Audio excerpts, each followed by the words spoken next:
Negara Turki menyimpan sejuta pesona, banyak tempat sejarah yang menjadi daya tarik negara tersebut. Salah satunya ialah Masjid Sultan Ahmed. Keindahan yang dimiliki masjid ini membuat banyak wisatawan berkunjung ke negara dua benua ini. Masjid ini dibangun antara tahun 1690 dan 1616 atas perintah Sultan Ahmed I.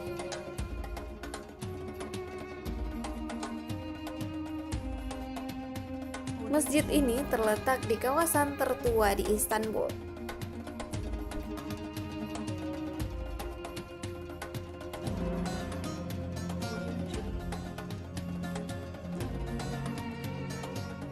Sebelum 1453, tempat ini merupakan pusat Konstantinopel, ibu kota Kekaisaran Bizantin atau Bizantium.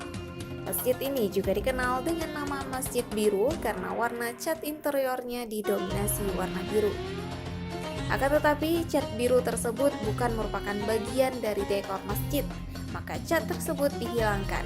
Sekarang, interior masjid ini tidak terlihat berwarna biru.